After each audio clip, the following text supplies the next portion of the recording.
It's time for a new series, Unsolved Mysterious Police Cases, Part 1. In 2007, a girl was wandering a beach in British Columbia when she found a sneaker. When she opened the sock, she found a human foot inside. Since then, there have been a number of severed feet washing up on shore. In 2008, they were able to identify one of the owners of the feet as someone who was suicidal. This caused many to speculate that the owners of the feet were people jumping off bridges, committing suicide, but it still didn't explain why there weren't other body parts showing up on shore. But this is just a theory, and people still can't figure out what exactly happened. Unsolved Police Cases, Part 2. This one is brand new. I saw it on the news today on October 15th. Basically, it says there's been a jetpack sighting twice in the last 2 months in LA, right above the airport. They've been reported by airline pilots who have seen this person flying through the air. Like, I know jetpacks are kind of a thing now, but still, it's kind of weird and crazy to think, who is this person flying over LA? Right now, it's a mystery about who it is. Unsolved Police Cases, Part 3. A man and a woman died one summer morning on the side of the road in South Carolina. The only witness reported hearing gunshots and a car driving down a dirt road. When they were found, they had no identification and they had multiple gunshot wounds each. No one knows who they are, and the theory is they were Europeans hitchhiking across America. All anyone really knows is that they were murdered, left by the side of the road, and their killer never caught. Unsolved Police Cases, Part 4. Just a few days ago in Utah, the Department of Public Safety was flying around counting bighorn sheep. The officers came across this 10-foot tall metal thing just buried deep within the rocks. In this picture here, you can see just how big the metal monolith is. Any idea what it could be? I'm guessing aliens. Definitely aliens. Since it's Black History Month, I thought it would be a good time to talk about courageous black police officers who reformed law enforcement from early on. The first two officers I want to talk about are Lieutenant Richard Arthur Jones and Officer Belvin Perry Sr. These two men were the first black police officers hired for the Orlando Police Department. They were pioneers who had to endure racism from not only civilians but their co-workers as well. They were hired in 1951, years before the Civil Rights Act of 1964. The department didn't issue them guns or radios, and all they had were nightsticks and handcuffs. They patrolled dangerous streets only on foot and had to rely on using their words to defuse situations, a skill a lot of police officers could use today. The pair were heroes who paved the way for more people of color to join law enforcement. For Black History Month, I'm featuring videos about black police officers who reformed law enforcement in their day. This is Part 2. Georgia Ann Robinson was the first black female police officer to work for LAPD. It is believed she was the first black female law enforcement officer in the country. She was first recruited as a volunteer and later hired on as a jail matron in 1919. She also worked as an investigator in homicide cases and created a women's shelter in LA. She was eventually blinded by an inmate during her service, but that didn't stop her. She kept working in the women's shelter and teamed up with the NAACP to fight against segregation in LA schools. She was another hero who paved the way for more people of color to enter into law enforcement service. For Black History Month, I'm featuring videos about black police officers who helped reform law enforcement. This is Part 3 featuring Bass Reeves. Reeves was a former slave who was freed during the Emancipation Proclamation. He was hired as a deputy U.S. Marshal to track down fugitives in Native American territory. That made him the first ever U.S. Marshal to be appointed west of the Mississippi. He became an expert detective and would consistently track down even the most hardest to find criminals. As a former slave, he was illiterate, but he memorized all his warrants and writs. He reportedly never arrested the wrong person in his 32 years of law enforcement service. He survived multiple gunfights and assassination attempts. He was another hero who paved the way for more people of color to enter law enforcement service. I've started getting scary stories from not just cops, but other first responders as well. So I'm starting a new series to go along with the scariest things police have seen, but I'm calling this one Scary First Responder Stories. Check out episode 1 posted right after this. Scary First Responder Stories, Episode 1. This story comes from a firefighter in Reeltown, Alabama. It was a foggy night when this firefighter responded to a single vehicle accident. The call came from a vehicle linked to the 911 call alert system. They searched the area but couldn't find the vehicle due to the fog. Suddenly, a woman dressed in a bright yellow shirt showed up out of the fog, standing in the middle of the road. The firefighters slammed on their brakes, stopped, and got out. She pointed them to where the car was off the roadway. There was a man trapped inside who was unconscious. The firefighters were able to get him out, rescue him, and save his life. However, they couldn't find the mystery woman. They spoke to the survivor about his experience, and he told them after he crashed, he saw his wife, who was deceased. She comforted him and told him she would go for help. The man said she wore a bright yellow shirt. Scary First Responder Stories, Part 2. This was sent to me by a paramedic. At around 3 a.m., her and her partner responded to a residence regarding a woman with chest pains. They showed up at her house and approached the door. Through the window, they could see a young woman sitting at a table with an elderly woman. Neither of them moved or said a word. The paramedics knocked on the door, and the young woman answered. She said she wasn't feeling well and went to sit back down at the table, but the older woman wasn't there. They asked her if anyone else was home, and she said no. She requested to go to the hospital and went upstairs to get some belongings. The paramedics tried to use their radios, but they wouldn't work. The woman immediately came back downstairs, and she had a completely different demeanor. She refused care and told them they had to leave immediately. They left the house. As they drove away, they looked at the house again, and through the window, they could see the elderly woman sitting back at the table with the young woman. Scary First Responder Stories, Part 3. This story was sent to me by a firefighter. He and his team used an abandoned church building for training. This is when firefighters intentionally set fire to something and train how to put it out. After the church was mostly burned down, the firefighters walked around the interior. One firefighter felt something touch his back. When he turned around, there was nothing behind him. They later came across a burnt bookshelf that was partially blocking a staircase leading to a basement they didn't initially know was there. They moved the bookshelf but were unable to go down because the building was starting to collapse. One firefighter yelled down to see how far the echo carried. Immediately after he yelled, a voice responded. All the firefighters heard a ghastly scream come from deep inside the basement. They left and never discussed it again. Scary First Responder Stories, Episode 4. This is a well-known story from Chicago. On April 18th, 1924, a firefighter named Frank Levy was washing a window at the fire station. He paused for a moment and put his hand on the glass. He told one of his coworkers he had the feeling he was going to die that day. At that moment, a call came in, and his crew responded to a fire that had broken out in an office building. While fighting the fire, a wall collapsed and tragically killed 8 firemen. Frank Levy was one of those men. The next day, one of the surviving firemen looked at the window Frank had been washing the day before. There was an unusual stain that appeared to be a handprint. No matter what they did to try to remove it, the handprint remained. They even had someone take a look at the fingerprints and confirm the handprint belonged to Frank. On April 18th, 1944, a careless paperboy threw a stack of newspapers through that window. The window shattered exactly 20 years after Frank's passing. Scary First Responder Stories, Episode 5. This story comes from the historic Fire Station 2 in Fayetteville, North Carolina. Carl Kane was promoted to fire chief in 1950. He and his family lived at the station for several years. Unfortunately, Chief Kane committed suicide in 1964. In the years following his death, strange occurrences have led the firefighters of Station 2 to believe it is haunted. There have been reports of doors opening, footsteps, writings on the wall, and sightings of a mysterious figure. One firefighter explained his encounter in 2000. He was in bed at around 2 a.m. He heard footsteps approach him from behind, between his bunk and the wall. At first he thought he slept through a call, but he looked over to his lieutenant, who was still asleep. The radio was also silent. He could hear and feel the presence of someone standing over him. He slowly turned to look at who it was, only to find no one there.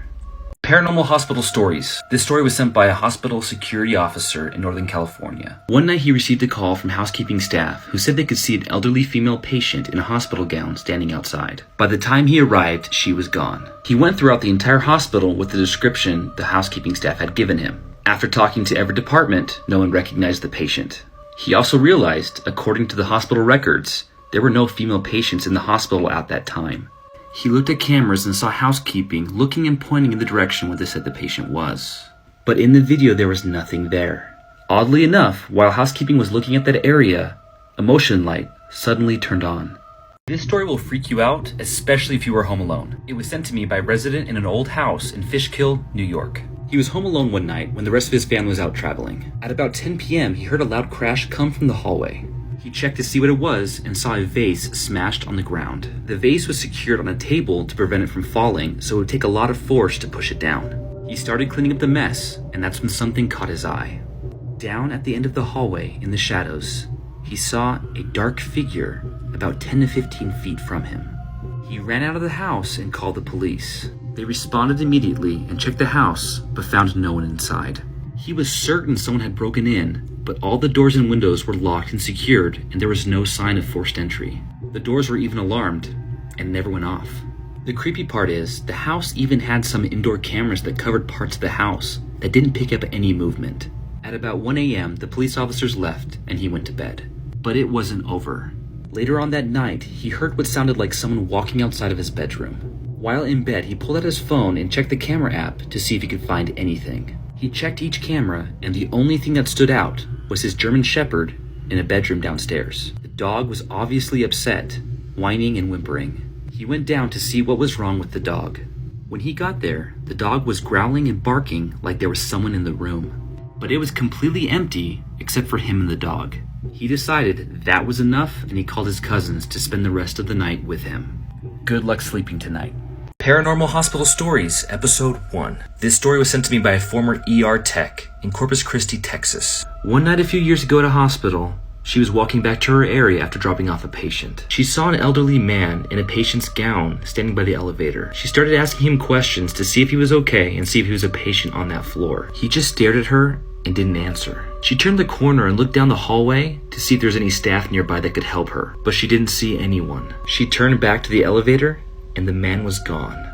She was worried about him, so she called security to help find him. While they were looking, the ER tech gave a description of the man to the nurses on that floor, and they didn't recognize him. The security guards invited her back to look at the surveillance video. In the video, the ER tech was standing at the elevator alone. She said in the video, it looked like she was talking to someone who wasn't there.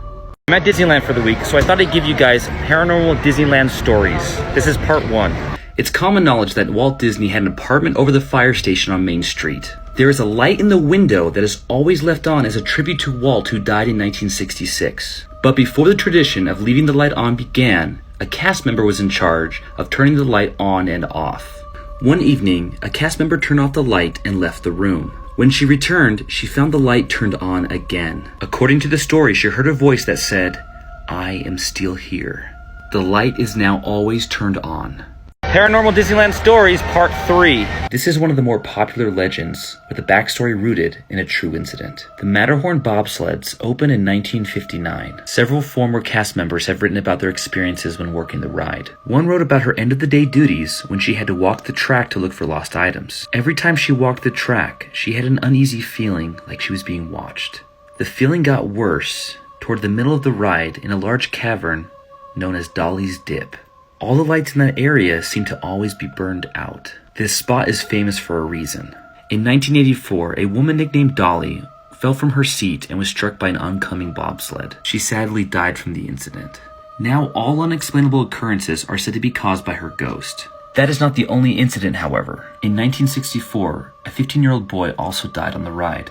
The incident is notable as being the first documented death at Disneyland. Scary Stories Sent by You, Episode 1. I figured I'd start out the series with one of my own personal stories. When I was 16 years old, I cleaned buses for a charter bus company. I had to clean the buses whenever they got in, so it was usually late at night or early before school. The newest bus in the fleet had just been purchased. The rumor was it was cheap because it had hit and killed a man who stepped out in front of it. I had several unexplainable things happen while that bus was around. One night, I was at the yard alone. I cleaned a bus at the far end of the yard and walked back to the office to go to the bathroom. I passed the front of every bus on my way and everything was normal. When I went back outside, the windshield wipers on that one bus were moving back and forth at full speed.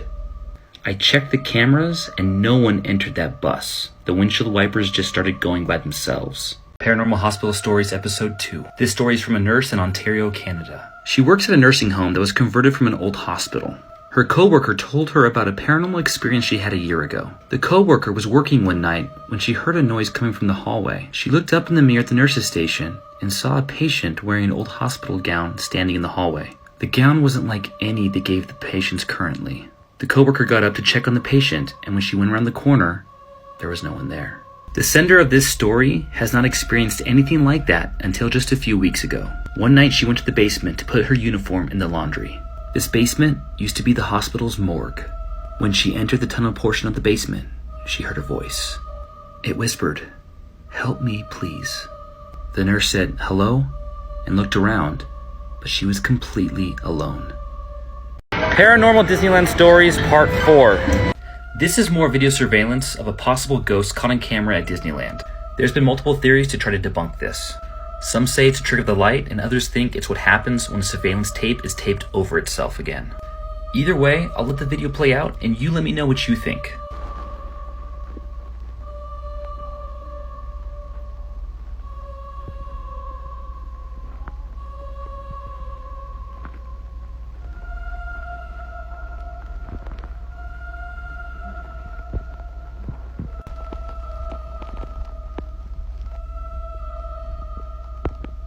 Scary story sent by you. Do not watch this if you are home alone. This is another story from Toronto, Canada, sent by one of my followers. When the sender of this story was young, his school had late starts on Wednesdays. He was in his room when everyone else in his house left for work. He heard noises coming from downstairs and thought a family member had returned home. But things got very strange. Suddenly he heard a huge stomp and the sound of someone running up the stairs. The steps were so loud that it sounded like a bowling ball being dropped on each step. He was so scared he just froze with fear behind the door. He was able to call his aunt who lived across the street. She came over and checked the house, but there was no one else there. Years later, the sender of this story spoke with his mother about the incident. She had also had paranormal encounters at the house, so she called a priest to investigate. They looked around the house, and out in the garden they found the cause of the issue. Someone had buried 3 witch totems to curse their property. Paranormal hospital stories. Nurses on night shift, stay away from this video. This story is from a nurse at a small community hospital in Portland, Oregon. One night, she sat at a computer that faced a dead-end hallway that had 6 patient rooms lining it. It was a slow night, so there were very few patients in those 6 rooms. She was by herself and had the feeling like someone was watching her. She looked up and could see an elderly man standing in the doorway of one of those rooms. She was startled to see him because 1, that room was supposed to be empty, and 2, he wasn't one of her patients on that floor. She looked down for a moment to log off the computer, and when she looked up, he was gone. There was no way he could have walked down that hallway and past her without her seeing him. She got up and checked the room, but he wasn't there. She checked the other rooms and couldn't find him. Finally, she got with the hospital's charge nurse, and they did a patient count. No patients were missing that night. Scary first responder stories. This story was sent to me by the daughter of a firefighter in Baltimore, Maryland, who was a battalion chief. On October 17th, 1980, there was a huge fire that spread to multiple buildings. One of those buildings was an abandoned hotel that had been damaged by a fire before. A photographer on scene told the firefighters he saw a woman standing in one of the windows waving for help. It was common to find homeless in abandoned buildings to take shelter from the cold. They sent a rescue team in there, but the floor where the woman was seen had collapsed. They couldn't find any remains or any trace of her, but the photographer had definitely taken a picture and seen the woman there. The battalion chief later investigated and pulled up the file from the original fire. It turns out a woman had died during that first fire in the very room the photographer saw her in. Apparently, that photograph is locked away somewhere on file in Maryland. Paranormal hospital stories. This story comes from a nursing home in Southwest Virginia that is believed to be haunted. If there are any paranormal investigators who are watching this near that area, you might want to check this place out. One worker saw what she describes as a shadow-like figure enter the room of one of the patients. She immediately checked on the patient, but found her deceased. Other workers in the nursing home have also seen this happen just before a patient is about to die. But there's even more paranormal activity happening in this nursing home. At least 20 different residents have refused to stay in one of the rooms. They all described seeing 2 small children watching them. The last incident involves a resident who brought his little black dog to live with him at the facility. After the resident died, the dog died shortly after. Now to this day, many residents complain to staff about seeing a little black dog run through their rooms and keeping them awake at night. Shadow figures, ghost children, and a ghost dog. I'm staying away from that place. Paranormal hospital stories. This story was sent to me by a former security guard at a hospital in Greenville, South Carolina. One night, there was a motion alarm and a computer alarm that went off in the surgical wing. The security guard checked the camera system but didn't see anyone there. The other security guard called him on the radio and told him to meet her by the surgical wing. She said she refused to check it alone. According to her, there had only been 1 employee death at the hospital. It was a surgical tech who used to work in that wing. He had an addiction to general anesthesia and would often sneak to the area and get high while working. One day, after breathing it in, he slipped and fell. He landed headfirst on the ground and suffered brain damage which ultimately killed him. Ever since his death, motion alarms and computer alarms go off at random in the surgical wing. Some nurses claim that they have been grabbed or scratched while walking around in that area. So people who work at that hospital never go in the surgical wing alone at night. This story comes from an EMT in Texas who recently had a paranormal encounter. Due to staffing issues during the pandemic, EMTs in this area helped out the coroner to pick up deceased bodies. A woman on hospice had passed away in her home. The entire family was in the living room, and they directed the EMTs to the bedroom. The EMTs went inside where the body was alone and began placing her in a body bag. They finished and began pushing the gurney outside of the bedroom.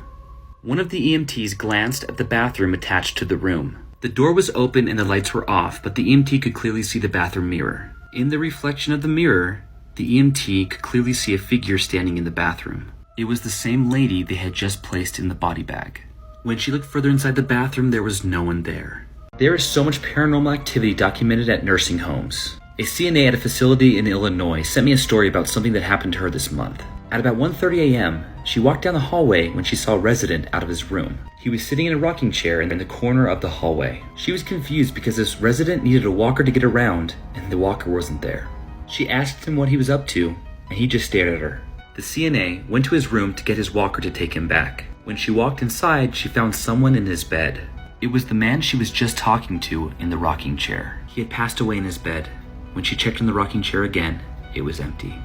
Movie theaters are opening back up, so here's a scary story from Daniel, who worked at a theater in Danville, California. At this theater, there were reports of paranormal activity from staff. Daniel hadn't experienced anything like that himself until one night at a showing of Batman vs. Superman. Daniel was in charge of closing for the night. He locked all the doors and checked all the theaters to make sure there was no one left inside. After he finished, he and his manager sat in the theater showing the end of the last movie, where a man and woman were the only customers left. Daniel got up to go to the bathroom. Remember, at this point, there were only 4 people, including him, in the entire building. As he was washing his hands, he heard doors slamming in the women's restroom across the hall. He described it like the doors were slamming in a domino pattern, one right after the other. He immediately ran out of the men's restroom and didn't see anyone exit the women's restroom door. He knocked on the door and announced himself as a janitor coming in to clean. He didn't get a response back. He went inside and found all 16 bathroom stall doors swaying back and forth after being slammed. He checked every single stall, hoping to at least find a child playing or maybe a teenager pulling a prank on him. But he found nothing. He was the only one in the bathroom. He left just as the couple and his manager were getting out of the movie. I hope you guys like this story. Please like, share, and follow for more. And if you have any stories of your own, send them my way.